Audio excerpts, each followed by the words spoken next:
পরবর্তী গল্প পাওয়ার জন্য চ্যানেলটি সবাই সাবস্ক্রাইব করুন। বিদেশ থেকে উপহার হিসাবে সতীন এনেছে আমার স্বামী। বাদামি রঙের চুল আর ফর্সা গায়ের রং, লাল টুকটুকে শাড়ি, পথে মুখ নিচু করে আমার স্বামীর পিছনে দাঁড়িয়ে। আমার শাশুড়ি রেগে কিছু বলার আগেই আমি থালা নিয়ে সতীনকে বরণ করলাম। সবাই আশ্চর্য দৃষ্টিতে আমার দিকে তাকিয়ে আছে। আমার স্বামী তো বিস্ময় এত চরম শিখায় দাঁড়িয়ে। হয়তো ভেবেছিল আমি খুব কাঁদবো, কিন্তু কাদার বদলে আমার হাসি মাখা মুখ সে দেখবে, এইটা হয়তো আশা করেনি আমার একমাত্র স্বামী। ও হ্যাঁ, আমার সতীনের নাম হলো লিজা। লিজাকে বরণ করে ঘরে তুললাম। শাশুড়ি আমার দিকে কুৎ দৃষ্টিতে তাকিয়ে বললেন, এ কি বৌমা, তুমি কি পাগল হয়ে গেছ? নিজের সতীনকে বরণ করে ঘরে তুলছ? এটা তোমার সংসার রায়। আমি খানিকটা হেসে বললাম, হ্যাঁ, সংসারটা কেবল আমাদের নয়, কারণ 4 বছর আমি একমাত্র সংসার করে চলেছি, এই ভেবে যে ইনি একদিন এসে আমার সংসারকে আমাদের সংসার রূপান্তর করবেন। কিন্তু তা হলো না। এখন এই আমার সংসারটা তাদের সংসার হয়ে গেল। স্বামী আমার কথায় মাথা নিচু করল। আমার স্বামী দেখতে শুনতে খারাপ নয়, বয়স 29, আমার থেকে 5 বছরের বড়। নাম হলো আয়ান। লিজা সোফায় বসে আছে আর আয়ানকেও শাশুড়ি মা কথা শোনাচ্ছেন। আমার ননদ আমাকে সান্ত্বনা দেওয়ার জন্য আমার কাঁধে হাত রাখে। আমি শুধু তার দিকে তাকিয়ে মিষ্টি হেসে উপরে চলে যাই। জিনিসপত্র গোছাতে হবে যে, এই সংসারটা তো এখন আমার নয়, তাই এখানে থাকার অধিকার আমার নেই। আমি আমার যাবতীয় জিনিসপত্র সব গুছিয়ে নিলাম। বাবাকে কল করলাম। এই মুহূর্তে অন্য কোথাও গিয়ে থাকার মতো পরিস্থিতি নেই। বাবা আমাকে বাড়ি ফিরতে বললেন। সব গোছগাছ করে নিচে নামলাম। শাশুড়ি মা শুকনো মুখে দাঁড়িয়ে স্নেহা ছলছল নয়নে তাকিয়ে আছে। এসে আমাকে জাপটে ধরল, ফোঁপাতে ফোঁপাতে বলল, তুমি যেও না প্লিজ। তুমি তো আমার সখী, বলো, আমার বেস্ট ফ্রেন্ড, আমাকে ছেড়ে চলে যাচ্ছ। এত নিষ্ঠুর হইও না। আমার চ্যানেলটি সাবস্ক্রাইব করে রাখলে পরের পর্ব তাড়াতাড়ি আপলোড করলে নোটিফিকেশন পেয়ে যাবেন।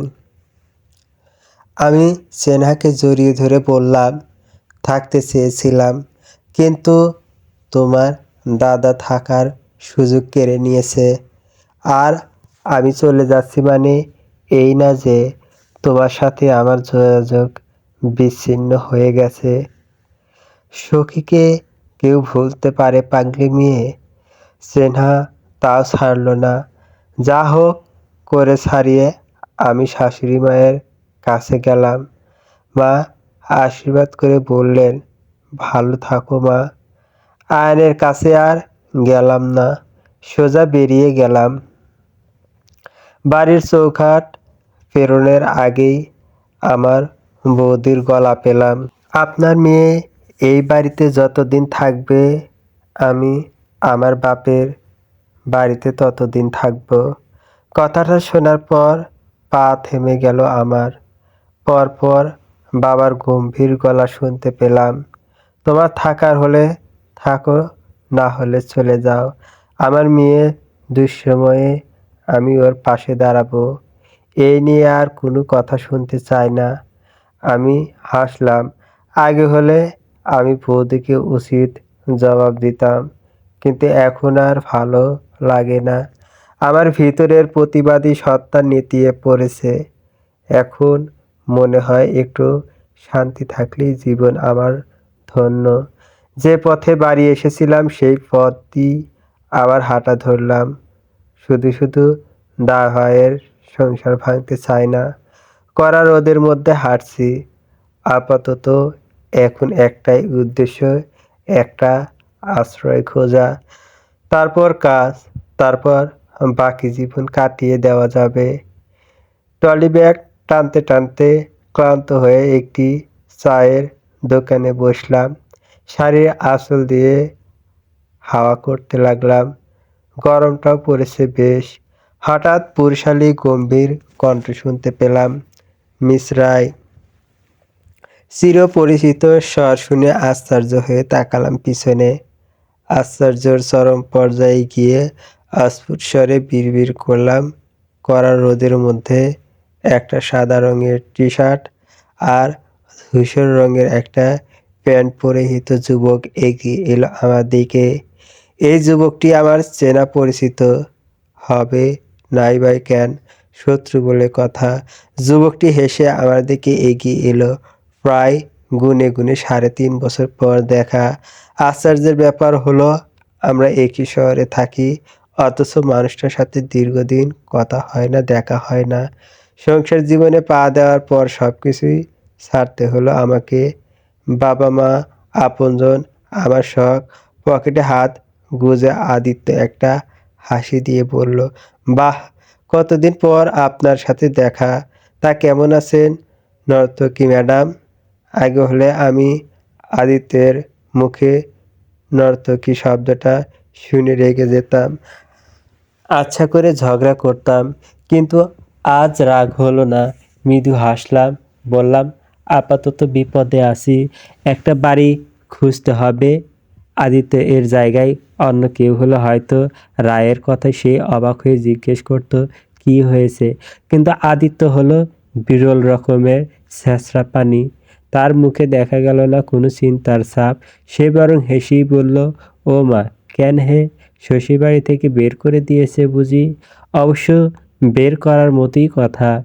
তুমি যা জেদি আর ছেঁচড়া তা আন্দাজ করেছিলাম। আমি হেসে বললাম, একটুও বদলাওনি তুমি। বদলানোর তো কারণ নেই কিছু নর্তকী ম্যাডাম। বাদ দিন, তুমি কি আমাকে একটা বাড়ির খোঁজ দিতে পারবে? বাবা, হ, এসে না এসেই ফেভার চাইছো। বেশ দেব, তবে আমার বাড়িতে জায়গা ফায়গা নেই, থাকলেও দেব না। সারাদিন শুধু ঘুঙুর পায়ে পরে নাচতে থাকবে, দিয়ে আমার ঘুম নষ্ট হবে। আমি হুকুসকে হেসে ফেললাম।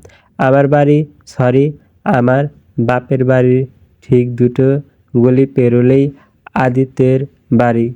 আদিত্য এর দাদা আছেন, ভীষণ ভালো শিল্পী তিনি, গান করেন তিনি, কি সুন্দর গলা তার। আমি মাঝে সাঝেই ওনার কাছে যেতাম গান শুনবো বলে। সকাল সকাল চলে যেতাম আদিত্যের বাড়ি। আদিত্যের দাদা শরৎ তখন হারমোনিয়াম নিয়ে গান ধরতেন, আমি ঘুঙুর পায়ে নাচ করতাম। শুধু আমি না, আরও কয়েকজন থাকতো। আদিত্য দাদার নিজস্ব এক দল আছে, যেখানে গান, নাচ থেকে শুরু করে সব কিছু হয়। আমিও সেই দলের সদস্য। এখন তো সাল 2010। এমনিতেই থাকবো না তোমার বাড়ি। ভালো ভাড়া বাড়ি থাকলে খোঁজ দাও, আর না হলে আমি নিজেই খুঁজে নেব। আদিত্য হেসে পকেট থেকে চকচকে নতুন স্যামসাং ফোনটা বের করলো। ফোন লাগালো কাউকে।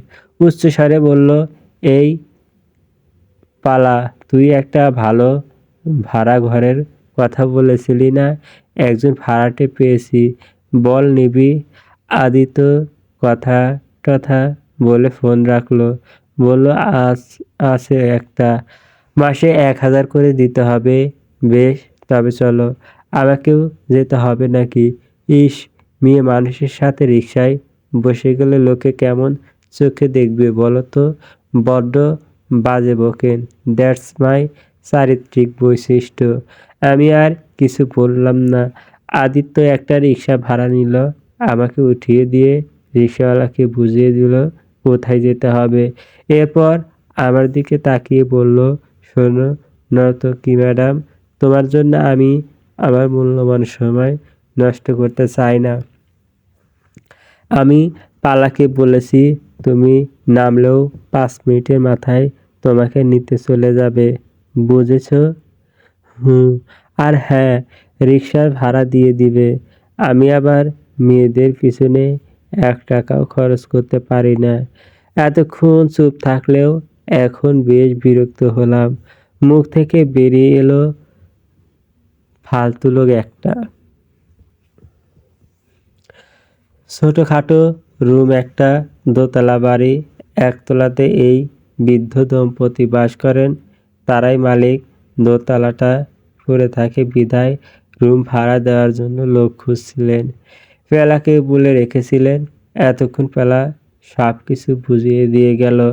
পেলাকে আমি চিনি, ভালো নাম পলাশ, কিন্তু ছোট করে সবাই পেলা ডাকে। আদিত্যের বন্ধু, ফুটবল খেলে। আদিত্য ফুটবল খেলতে ভালোবাসে। ফুটবল ছাড়া এক মুহূর্ত থাকতে পারে না আদিত্য। তাদের দলের সদস্য। আমার কাছে কিছুই নেই, আসবাবপত্র, চেনা পয়সা নেই আপাতত। ট্রলি ব্যাগে আমার জামাকাপড় আর টাকা পয়সা আছে, এছাড়া আর কিছু নেই। তবে আরেকটা মূল্যবান জিনিস আছে, আমার ঘুঙুর। আমার শখ, আমার প্রাণ, সবকিছুই হলো এই ঘুঙুর জোড়া। শ্বশুরমশাই পছন্দ করতেন না যে তার বৌমা ধেই ধেই করে নেচে বেড়াক, বিধায় নাচ বন্ধ করলাম। দুপুর গড়িয়ে বিকাল হয়ে এলো, পেটে কিছু পড়েনি, খাবার মতো জিনিস নেই। আপাতত জলটা খাই। জল খেয়ে একটু নিজেকে জিরিয়ে নিলাম। এই ফাঁকা ঘরটিতে শুধু আমি আছি। আমার এই পাশে কেউ না, আপন নেই। আমার পাশে এখন একমাত্র আমি আছি। মৃদু হাসলাম। ভাগ্যে লেখা থাকলে কি আর করা যাবে। মেঝেতেই বসে বসে আপন মনে চিন্তা করতে করতে কখন ঘুমিয়ে পড়লাম বুঝতেই পারিনি। দরজা ধাক্কানোর শব্দে আচমকা হুড়মুড় করে উঠে পড়ি। পরিস্থিতি কি বোঝার আগে আরেকবার টোকা পড়ল দরজাতে। জানলা দিয়ে চেয়ে দেখলাম সন্ধ্যা হয়ে এসেছে। মুখে জল দিয়ে দরজা খুললাম, দেখলাম বৃদ্ধ দম্পতি এসেছেন। ঘুমিয়ে পড়েছিলেন নাকি মা? হ্যাঁ, আসলে একটু চোখ লেগে গিয়েছিল। কিছু খেয়েছো? খানিকক্ষণ নীরব থাকলাম। ওনারা বুঝতে পারলেন হয়তো আমি কিছু খাইনি। বুড়িমা হেসে বললেন, বুঝেছি। আচ্ছা, তুমি আমাদের সাথে এসো, আমি বড়া ভেজেছি, একসাথে মুড়ি খাবো। না না, সেসবের দরকার নেই ঠাম্মা, আপনাদের অসুবিধা হবে শুধু শুধু। এতক্ষণ বয়স্ক মানুষটা চুপ ছিলেন। তিনি গম্ভীর স্বরে বললেন, দেখো মা, আমরা বুড়ো বুড়ি একা থাকি, ছানাপোনা সবাই বিদেশে থাকে। তুমি আমাদের মেয়ের মতো, আমাদের কোনো অসুবিধা নেই, বরং আমাদের ভালো লাগবে, আমরা সঙ্গ পাবো একটু। কথাগুলো শুনে ভীষণ খারাপ লাগলো, আর না করতে পারলাম না। মৃদু হেসে বললাম, বেশ, তাহলে কিন্তু আমাকে বেশি বেশি করে বড়া দিতে হবে। তারা দুজনেই হেসে উঠলেন আমার কথায়। বেশ, আসো মা, নিচে গেলাম। গিয়ে আদিত্যকে দেখে এক প্রকার চমকে উঠলাম। লাট সাহেবের মতো আরাম করে সোফায় বসে মুড়ি খাচ্ছে। আমাকে এক পলক দেখে আবার খাওয়ায় মনোযোগ দিল। ঠাম্মা আদিত্যকে দেখে বললেন, কখন এলি রে? আর একটু মুড়ি দেব তোকে? না। আমি চুপচাপ এসে বসলাম। আদিত্য এবার নড়ে চড়ে বসে মুচকি এসে বলল, কি নর্তকী ম্যাডাম, বুড়ো বুড়িকে পটিয়ে ফেললে? মুখ থেকে কি কখনো ভালো কথা বেরোয় না? তোমাকে দেখে আসে না, তারপর বের করেছে কেন? নিশ্চয়ই সারাদিন নেচে বেড়াতেন। আমি শান্ত কণ্ঠে বললাম, না, উনি দ্বিতীয় বিয়ে করছেন। আদিত্য হেসে উঠল, বলল, স্বাভাবিক। ঠাম্মা আমাকে মুড়ি এনে দিলেন। আমি চুপচাপ খেতে লাগলাম। হঠাৎ করেই বলে উঠলাম, আচ্ছা ঠাম্মা, আর দাদু এর সাথে সম্পর্ক কি তোমার? তেমন কিছু না। জানো তো, আমি সেলিব্রিটি মানুষ। আমার সাথে সবার সম্পর্ক থাকে। বুঝলাম। এখনো ফুটবল খেলেন? আদিত্যের হাসি মুখটা চুপসে গেল। মুখ জুড়ে নেমে এলো গম্ভীরতা। আদিত্য আগের থেকে একটু স্বাস্থ্যবান হয়েছে। বয়স হবে হয়তো 31 কিংবা 32। শ্যামলা বর্ণের ছেলেটার নেশা ছিল ফুটবল। আদিত্য এর দাদা বোন বংশের সবাই পড়াশোনাতে ভালো, কিন্তু এই আদিত্য হলো ব্যতিক্রম। ক্লাস 9-এ দুবার ফেল করেছে। পড়াশোনা না করে সারাক্ষণ মাঠে পড়ে থাকতো। ফুটবলে যে কি নেশা পায় জানি না। মুহূর্তে আদিত্য হেসে বলল, না। কেন? ও মা, ভুলে গেলে? কথা দিয়েছিলাম যে, বাজি ধরেছিলাম তোমার সাথে, মনে নেই? আমি তো হেরে গিয়েছিলাম। আর যাই হোক, এই আদিত্য কথার খেলাপ করে না। আমি হাসলাম। সেই তো, আদিত্য কখনো কথার খেলাপ করে না। বললাম, তা বলে আপনার প্রিয় জিনিসটা সামান্য বাজির জন্য ছেড়ে দিবেন? আদিত্য কিছু বলল না। আমিও আর কিছু জিজ্ঞেস করলাম না। চুপচাপ মুড়ি খেতে লাগলাম। এর মধ্যেই ঠাম্মা আর কিছু বড়া ভেজে নিয়ে এলেন। দাদুও আমাদের সাথে বসে গল্প করলেন বেশ খানিকক্ষণ। দাদুর সাথে কথা বলে বুঝলাম তিনি অত্যন্ত সহজ ও কঠিন মানুষ। কঠিন বলার কারণ তিনি মনের সব কথা খুলে বলেন না। বেশ গম্ভীরভাবে কথা বলেন। অথচ তার কথা শুনলে মনে হবে কত শত কথা তিনি বুকের মাঝে লুকিয়ে রেখেছেন, শুধু শোনার মানুষ নেই তেমন। ঠাম্মা কানে বেশি শুনতে পান না। বাতের সমস্যা আছে তার। এক গাদা ওষুধ খান। কখনো প্রেশারের, কখনো বাত এর, কখনো কোমর ব্যথার। বুড়ো মানুষের বহুত জ্বালা। তবে দাদু একদম ফিটফাট। কোনো রোগ জ্বালা তার নেই। অথচ বয়স ঠাম্মার থেকে অধিক। আদিত্যের সাথে দাদুদের আলাপ হয়েছে ঠাম্মার কারণে। ঠাম্মা একবার একা একা চলে গিয়েছিলেন বাজার করতে। দাদু তখন অসুস্থ ছিলেন। দাদুর ওষুধপত্র সাথে বাজার করার জন্য তিনি একাই গিয়েছিলেন। কিন্তু বুড়ো মানুষের কি এত বেশি খাটলে হয়? তীব্র রোদের মধ্যে এদিক সেদিক ঘুরে বাজার করে হাঁপিয়ে ওঠেন। এরপরেই মাথা ঘুরে পড়ে যান। সেই সময় আদিত্য তার ছেলেফেলারা মিলে তাকে ডাক্তার দেখিয়ে নিয়ে আসেন। তারপর থেকেই যখন করে ঠাম্মার বাজার হাট খুঁটিনাটি দরকার পড়ে সব আদিত্য করে। যাক, হাজারটা খারাপ গুণের মধ্যে ভালো গুণ আছে শুনে ভালো লাগলো। এতক্ষণ ধরে অনেক গল্পগুজব করলাম। ঠাম্মার নাম হলো মোহনী আর দাদুর নাম হলো ফুবন। ছেলে আছে, তবে সে বিদেশ থাকে তার বউ বাচ্চা নিয়ে। মাসে মাসে টাকা পাঠিয়ে দেয়, তাতেই হয়ে যায়। দুজন মানুষের আর কতই বা খরচ। সকাল থেকে সেই এক শাড়ি পরে আছি, গাটা কেমন ম্যাজম্যাজ করে উঠছে। এদিকে রাত বাড়ছে। আজকে না হয় রাত পার করে দেব। কালকে কি করব? কিভাবে নিজেকে গুছাবো? কিছু একটা তো করতে হবে। এখন থেকে আর কারোর উপর নির্ভর চলবে না। বাকিটুকু সব একাই করতে হবে এখন। রাত তখন 9টা। ঠাম্মার জোরাজুরিতে রাতের খাওয়াটা ঠাম্মাদের সাথেই হলো। আদিত্য আমাদের সাথে খেলো। এরপর আদিত্য চলে যাওয়ার জন্য প্রস্তুত হলো। আমি আর ঠাম্মার পিছনে গেলাম। আসলে আমি যেখানটায় থাকি, অর্থাৎ দোতলাতে যেতে হলে বাইরে বেরিয়ে একটা লোহার সিঁড়ি আছে, বাড়ির গা ঘেঁষে সেটা দিয়েই উঠতে হবে। বিধায় আমিও তাদের বিদায় দিয়ে নিজের গন্তব্যে যাওয়ার জন্য পা বাড়ালাম। হুট করেই আদিত্য গম্ভীর স্বরে বলে উঠল, না ছেড়ে দিয়েছে কেন? আমি থমকে গেলাম। নিস্তব্ধ কণ্ঠে বললাম, সংসারের চাপে ছেড়ে দিয়েছিলাম। শ্বশুরমশাই পছন্দ করতেন না। বাহ, তোমার শ্বশুরমশাই তো দেখছি আমার মতো মানুষ। ঠিকই তো, বাড়ির বউ কাজ করবে, সংসার করবে, তার আবার এই নাচাগানা করলে চলে? চল শক্ত করলাম, বললাম, ভারী ফালতু আপনি। দ্যাটস মাই চারিত্রিক বৈশিষ্ট্য। অনেক অনেক করেছেন আমার জন্য, দয়া করে আর কিছু করা লাগবে না।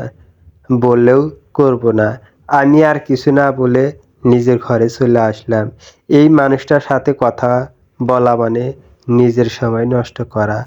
আদিত্য হেসে উঠল, এরপর জোর গলায় গান গাইতে গাইতে হাঁটা দিল।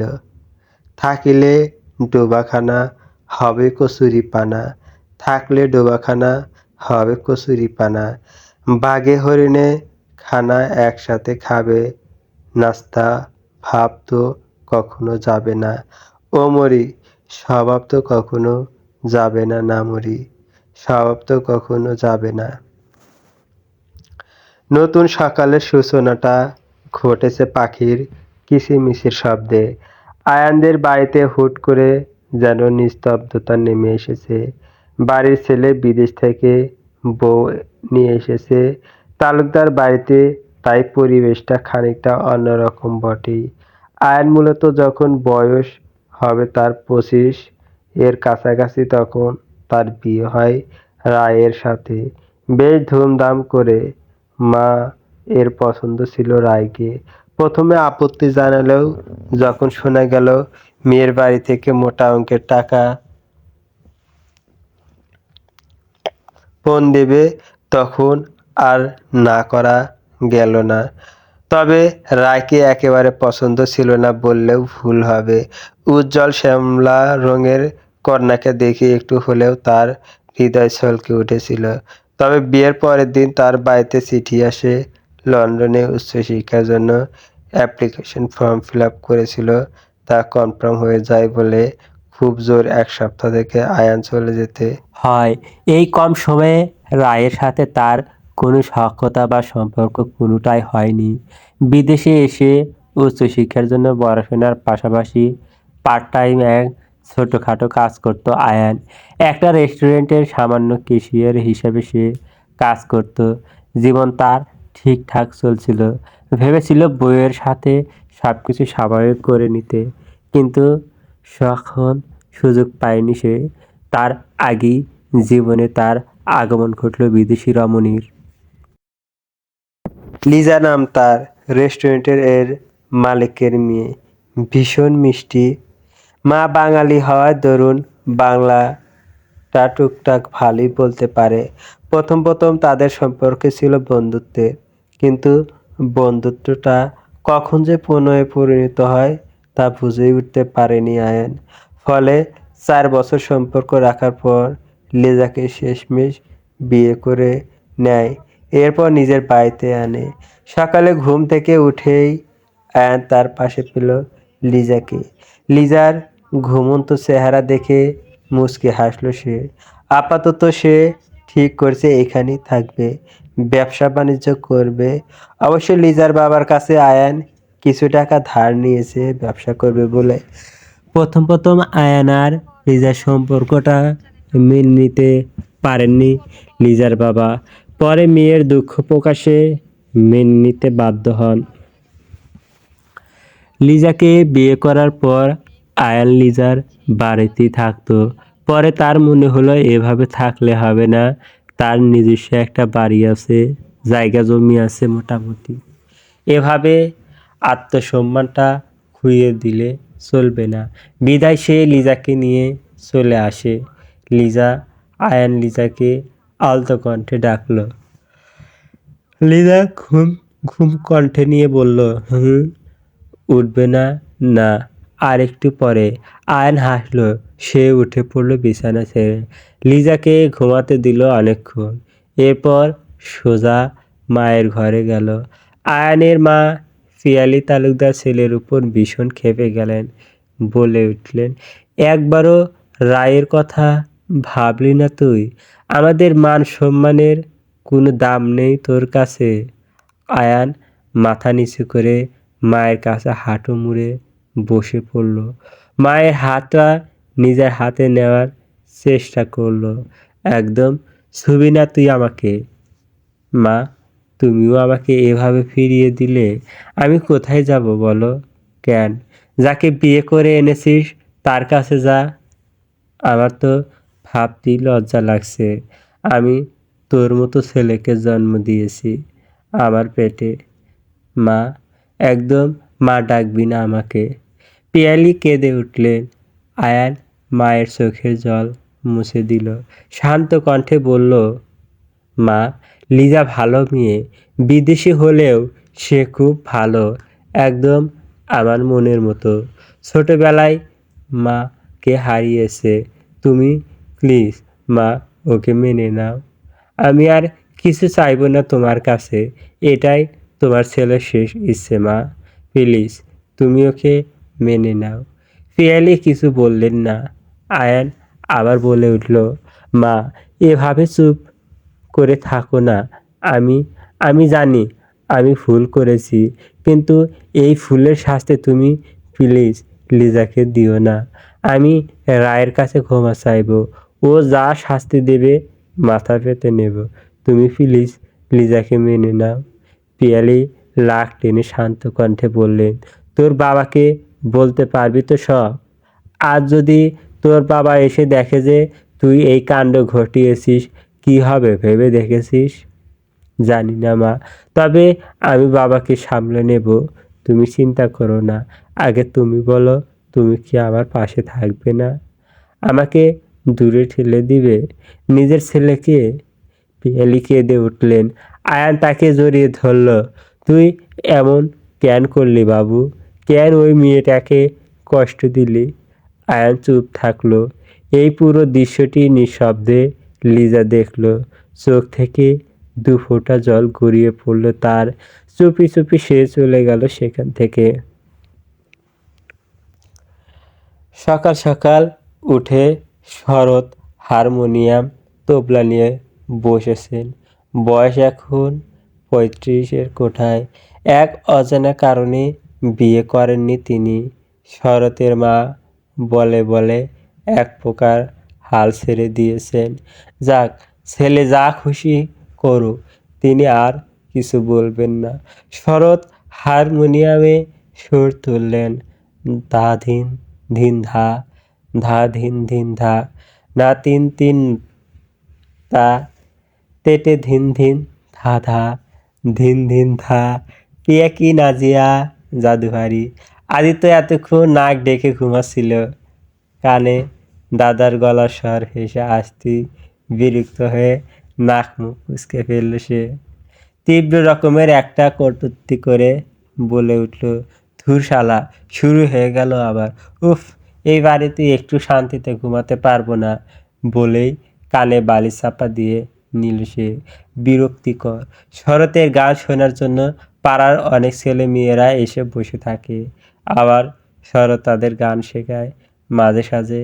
শরতের গলায় রাগ শুনতে কি যে ভালো লাগে। এত সুন্দর করে তিনি রাগ গান প্রশংসা করলে কম হয়ে যাবে।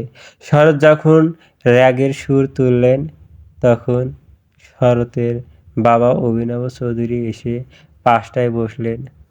দক্ষ হাতে তবলা বাজাতে লাগলেন। অসম্ভব সুন্দর তবলা বাজান তিনি। ধীরে ধীরে সমাগম বাড়ল। ধীরে ধীরে গানের আসর মজে উঠল। চলবে গল্প সন্ধ্যাবেলা, পর্ব 1 থেকে 3 শেষ। লেখনীতে অনুপমা রায়। পরবর্তী গল্প পাওয়ার জন্য চ্যানেলটি সাবস্ক্রাইব করুন।